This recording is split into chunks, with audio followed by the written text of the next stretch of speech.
Oh my goodness. From our studios in Los Angeles and Tampa, this is Green Tag Theme Park in 30. I'm Philip, and I'm joined as always by my co-host Scott Swenson of Scott Swenson Creative Development. On Green Tag, we look at the top theme park news each week and discuss why it matters to industry professionals. And this week, there's more Six Flags drama. Big Six Flags. Big Six Flags. Now, I just, not that we are always 100% right. Not that we always, our interpretations are always 100% accurate, but let's go to the Wayback Machine here for a hot second and look at last week where we were saying, boy, this is a really silly move. This is a poor choice. This is a bad move. They must really be in trouble. And in fact, I believe I used the phrase at one point in time, if your holiday events aren't profitable, then you have a much bigger problem. In this show, we're going to talk about the much bigger problem, apparently, based on what we've seen in the news. Yes. So last week, we did discuss the big news last week, which was them kind of canceling or shifting around operating calendars and also shifting around seasonal events at some of their parks. But they also announced the most valuable pass sale that was going on only for this month, only for the month of August. And essentially, it's like if you purchase some of the higher level ones, you get access to every single Six Flags property for the rest of this year and for next year. And the prices vary. Like here for me at Knott's, it would be like $120, and then you can add a parking option. But that still covers, again, your Halloween and your Christmas for 2 years, and then the rest in between. So it's a long period of time. Assuming they're still doing them, yeah. Assuming they're still, yeah. So it's a really good value. And I think we figured out this week why they're trying to get cash in. Because Scott said last week, the only reason to do a sale like this, to do like a big flash sale, is because you need cash. Yeah. And it looks like they do need cash. Well, here's the report that says, hey, guess what? We need cash. Yeah. So we'll start off first, the earnings. So during the earnings call, they discussed that they lost $100 million for the second quarter, which is not good because last year, they made a profit of $55 million. So that's a really big swing.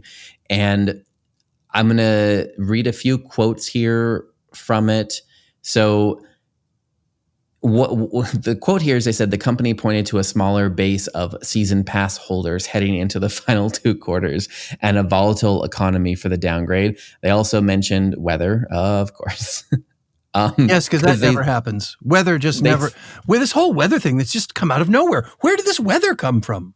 It's like clear skies, and then suddenly you got rain. It said prolonged rains, extreme temperatures, severe storms across Six Flags sites, and months of May and June adversely affected. And you know what, folks, we're not even in the summer yet, so get ready for. They didn't visit because it was too hot, but now it's they didn't visit because down because of gravity. Gravity is a big problem because we didn't expect that. So. There was a 9% decrease in attendance, which is about 1.4 million fewer visitors. And what they're doing, basically, they said they're going to look to sell off land and other non-essential assets to mitigate the impact. However, as I just mentioned earlier, Scott and I think part of the mitigation is also this flash sale. So they're trying to bring up their season pass holder base, and they're trying to bring in revenue for that.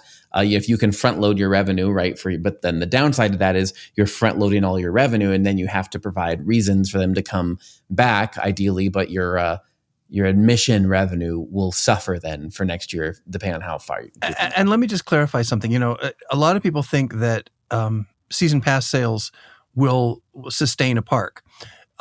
It's all a balance. It's all a balance. Yep. And with season passes, the profit is not made in selling the season passes. If you can front load it, that's great, because that means that you're getting money ahead of time before you even have to operate the park that they're going to visit with that pass. Yeah, that's great. But where they continue to generate revenue, because I know there were some comments on last week's show that talked about the seasonal episodes. It's just people winding down their season passes, and they only become profitable if you have non-pass holder guests. The truth is, what parks should want to do is to get their season pass holders to come back as often as possible. Correct. Because if they do that, they are significantly more likely to make where they really make to spend where they really make their money, which is on food and beverage and concessions and other merchandise and other special experiences or upcharge events that, of course, they get a discount for because they're a pass holder.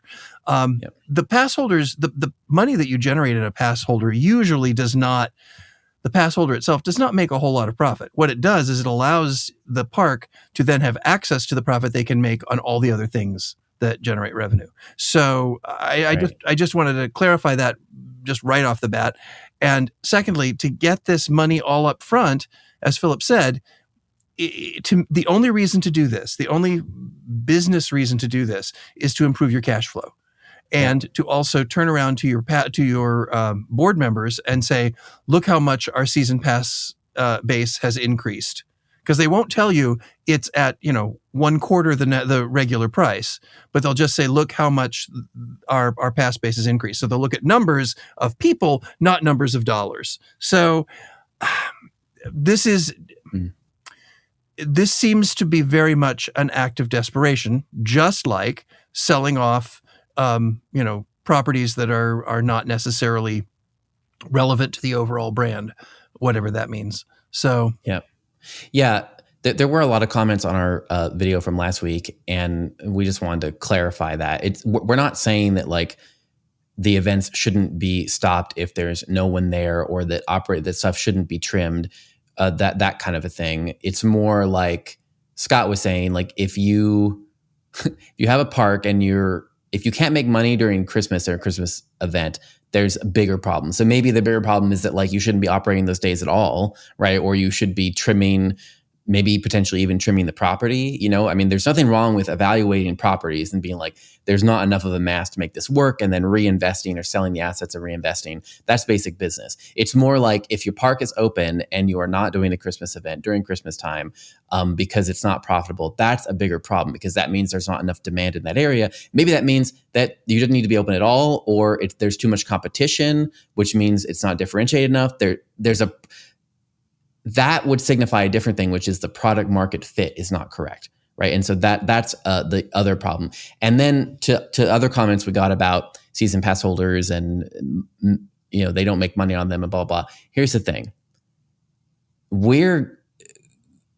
the theme park business model that Six Flags talked about at their investment day all hinges around season pass holders. So this isn't just coming from us. This is coming from Six Flags themselves during their investor day, where they talked about the whole concept that the whole goal is to increase season pass sales and then to get those people to come back, to get more people in the parks. So we're not making this up. It comes directly from Six Flags and from their investor day. Now, what we would say is, I think Scott and I do agree that is a business model for parks, but it's not the only business model. We, look at Disney. Basically, Disney eliminated pass members for a while.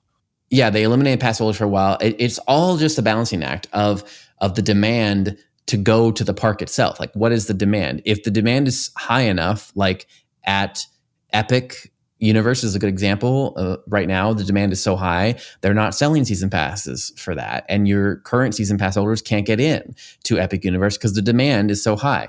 And then for Disney, they take them on and off of sale days because the demand is high enough where they don't need them. And in that case, yes, you can get more of your revenue from people that are purchasing single day tickets and the purchase price is so high.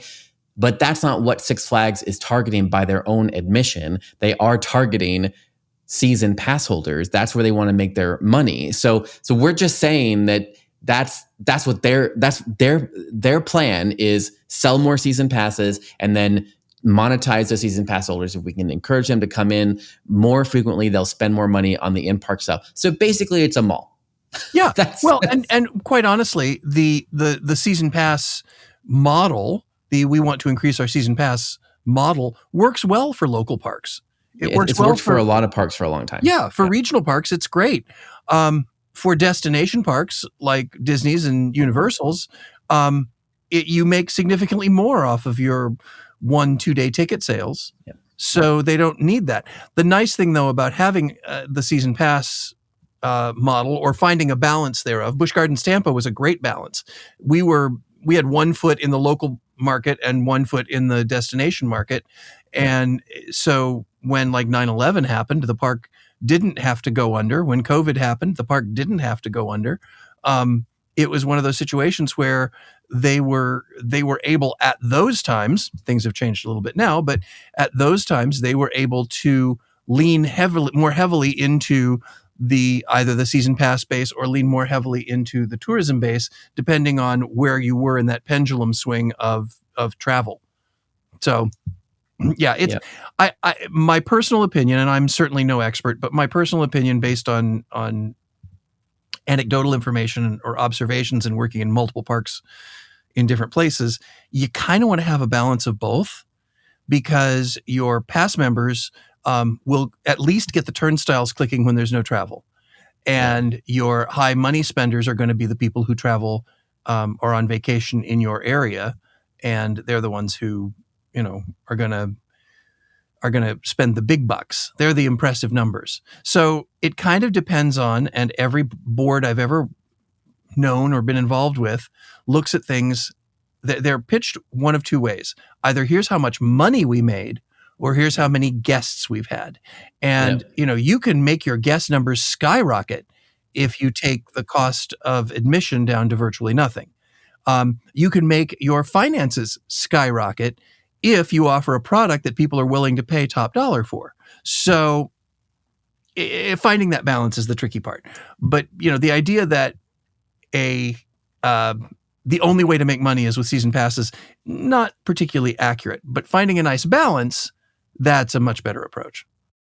Yeah. And I also want to dovetail off what Scott said too. It's like, it is a balance. And again, back to their investor talk, they did talk about that, but they also talked about how they wanted to go in and renovate the food and beverage locations. Like there's so much plans about renovating food and beverage and doing clean up, all that stuff. And of course, like if you just think about it, when you renovate the food and beverage, of course, the prices are probably going to go up, because that's usually what happens when you renovate a F&B location, because it's better food, right? Make better food. That way you can get higher prices, which is higher margin.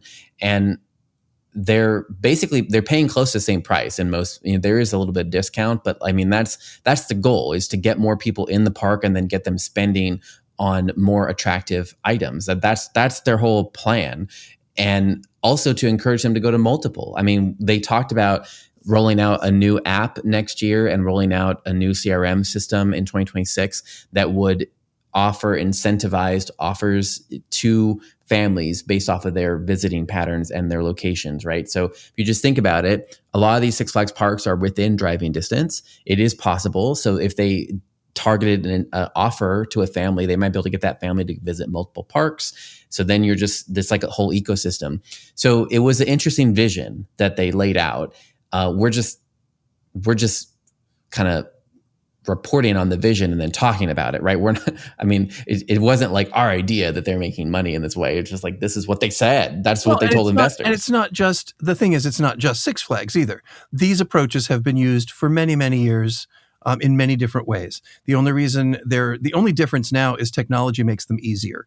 So, that's the thing. And if they're going to lean in, if they're going to lean into the pass member market, you darn well better improve your food, because that's where you're going to make your money. After 2 visits, you don't make a whole heck of a lot off of pass members, except for the fact that they pay if they don't have the parking add-on, they pay to park. If they, are going to be there the whole day, they're going to buy food. Right. If they're going to bring families and friends, then those people are going to buy a ticket, buy a T-shirt. The season pass holders won't buy a T-shirt unless it's a pass member only thing. So they are essential parts of this whole thing. Yeah. So let's not, get that wrong. But so the next thing we heard during the investor call, which kind of, I'm not sure how much this changes the story or doesn't. I'm not sure. But so also during the investor call, the Six Flags president and CEO Richard Zimmerman announced his plans to step down by the end of 2025. He's going to remain in his role until a successor is found and will continue as a board member after that. And the board has already started a search for the next CEO, considering internal and external candidates. He put out a big statement. I don't think there's anything in the statement that is. It's all basic, basic speak. But what's the most interesting to me though is just all this looks pretty bad. This is all like really bad timing. So I have no idea. I don't know if I'm not, obviously the stock took hits from all of these items. Not only decreased attendance, decreased revenue, also the CEO is stepping down, and they just did this whole reset. Like they just finished the merger and then they made this big reset, and the whole pitches this whole time has been they're going to do cost saving from synergies, and then they're going to increase their, like what we've just been saying. They're going to do cost savings from synergies, and then when they put all this stuff together, like a new CRM and the new renovations, and then this new passholder program, they're going to be able to incentivize repeat visits, more repeat visits from passholders, which is going to increase their sales of F&B and all this new stuff. It's big, this whole big plan. So, I mean, I'm not sure if it's bad news or not. I mean, how bad is it that the CEO is stepping down after they've just started this plan where they haven't even really finished? I mean, does it matter at all, I guess? Or since the plan's already done, maybe someone else can just come in and follow it. But you know how that goes. Like basically new CEOs like to have their own vision, right? So if a new CEO comes in, are they just going to throw out the old plan and say, no, we need to start selling off all our land and turn everything into City Walk? Well, and the funny thing is, when the moment you said he's going to stay on until they find a successor, and the moment you said he will then continue on as a board member, what I just heard was the opening of a golden parachute. So it is possible, and I'm not saying this is true, I do not know, but it would not be out of the realm of possibility that this is part of the plan, because they all knew that in doing all of these things and doing all of these reallocations after the merger, et cetera, that it was going to go through some lean, rough, difficult times where things were going to be cut, things were going to be changed, things were going to be tweaked, things were going to be right-sized to fit a profitable business model. And they needed a scapegoat to be able to be the sacrificial lamb. But how sacrificial is it if he's staying on until they find a successor, and if he goes and becomes a board member after stepping down? So he's clearly not leaving in total shame. He's stepping aside, saying, these numbers are not good. Perhaps I'm not the right person for the job. Now I'm going to do much less work and still get paid, is pretty much what I'm hearing here. So I don't know. I don't know that for a fact, but it wouldn't surprise me. I mean, we get information in many cases about these large corporations that has been brewing for years. Yes. And, probably bubbling around even before the merger. And they're talking about, okay, so after we merge, we're going to go through a rough time here because we've got to get everything in line. We have to find those opportunities for those cost savings. And, by the way, we're also opening a new park in the Middle East. So that's going to be a big boost to our visibility. So that will help us. So there's a lot of balls in the air right now, and since he's not leaving the park and not leaving the system, it kind of sounds like this is a very amicable step down. Yeah, that's interesting. I didn't think of it that way, and I didn't think also maybe it is kind of similar to what you're saying about maybe the clustering of the bad news and the scapegoat concept, where there's been a lot of recent cuts. I mean, operating calendars, seasonal events. Remember the regional park managers? They cut those too, or not regional park managers. They cut the park managers so that they would park managers, park presidents, basically. Yeah, all the park presidents, and then they kind of shifted to regional only operations. So that's kind of a lot of, which is, so maybe they're even going to do some more cuts or some more trimming or whatever now, and then just put everything on him and be like, oh, it's all, and then he can be the scapegoat, but not really disappear because he'll just go and lurk on the board, but people won't. Yeah, but no one looks at the board. No one ever. No. Everyone only blames the CEO. Yeah, it's a perfect opportunity to say, oh, well, that was during the rough years. That was during the Zimmerman years. Yeah. But he's gone now. Yeah. And these were things that had to happen. I mean, I Correct. Without I do agree with sharing that. any information that I'm not allowed to share, I have seen people be put into positions simply to be the hatchet person. Yep. And then That was me. they are promised something else elsewhere, so that they come in, they do their devastation, everybody gets angry with them, they get blamed for everything, they get a great payout, their golden parachute opens, and they slowly and gently fall into a new job or a new position. So Wait, where's my golden parachute? Okay. So it's these things have happened before, That's I'm interesting. not saying that's yes. what this is. I don't know whether that's what this is or not, but it has a lot of the earmarks of previous experience in this regard. Well, so I think where we are now is that Six Flags definitely needs to right size. And like we had just said, maybe maybe they need to be more aggressive in their trimming of properties or trimming of operations calendars or whatever to make it work. And the dip in attendance is concerning. The question is maybe like, are they going to right size appropriately to adjust that? Or are they going to find ways to incentivize those repeat visits like they've been talking about or whatnot? Or like how, that is, I think, a little concerning, but maybe, like to your point, maybe it's not unexpected and they kind of knew that there was going to be these dips and then they're just going to keep trimming until they kind of reach that equilibrium. So, I mean, I wouldn't count Six Flags out yet, basically. I was going to say the exact same thing. The Six Flags, and I think I've alluded to this before. One of the options that I think Six Flags has, I love the idea of doing the park pass where you can get in anywhere, which is great for news media. It's very sexy when you talk about it on the news. It will impact a minuscule amount of park goers because most people will not travel from, will not say, I'm going on a coaster coaster road trip across the world or across the country. That's true. The travel is the expensive part, actually. It's not the park pass. Right. But once you get the park pass, then you say, well, now I have a reason to drive to, 3 states over and ride the so-and-so coaster and whatever.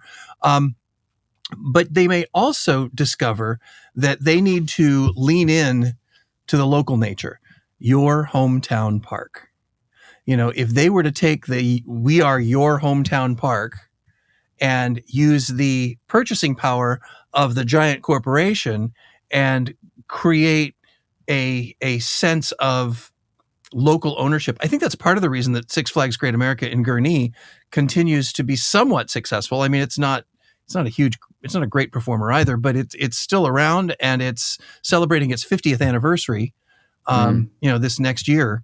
And I think part of the reason is because the locals love it. I mean, a perfect example, about 15, 20 years ago, they tried to get rid of one of the roller coasters that was one of the original coasters in the park. And there was so much pushback from the locals saying, no, we don't want anything new. We want that coaster. That's our coaster. When you can build that kind of commitment, you're gonna have success. The trick is translating that into dollars. Yeah. So. Okay, well, we have time to cover another story, which is that Seaworld is doing pretty good in comparison. And so this is just interesting. I thought it was interesting to have these two different perspectives. So on the one hand, we talked about this, I don't even know when, a long time ago, about the idea of diversifying your risk. And in many ways, Six Flags is the most diversified of risk because they have places all over the country, right? So it doesn't matter what's happening with one state or one natural disaster or this or that. There's wildfires in California, then there's hurricanes in Florida. I mean, you have stuff all over. But if you have you have parks all over the country in smaller areas and in bigger areas, that means that in theory, you're more risk diverse. However, the downside of that is they don't really have anything in the regions of these big, like Orlando. So when there's a big boom in one area, then you don't benefit from that. So we got some interesting data out from the United Parks, which also had their earnings. And it seems like SeaWorld Orlando, their numbers have increased due to Epic Universe opening, which is something that we talked about, right? Rising tide. Who would have We talked about this. figured, except it happens every single time a new park opens in a region. Yeah, we did talk about this, but the thing is, a lot of people did not believe us. Well, and the only reason it seems so duh to me is when you look at how people vacation, these are destination parks. So when you look at how people vacation, they travel from the Midwest, they come down to Florida. And they come down to visit Epic because that's what they're there to do. They visit Epic, they spend their times outdoors, they do all 11 rides, and then they look for something else to do. And the next thing they're going to do, oh, you know what? We've got an extra day. Let's go to SeaWorld. The more people you can get into the region from outside the region, the more attendance goes up for everybody. This happened with Busch Gardens Tampa, which is, anywhere from an hour and 20 minutes to 4 hours from Orlando, depending on what I-4 is doing.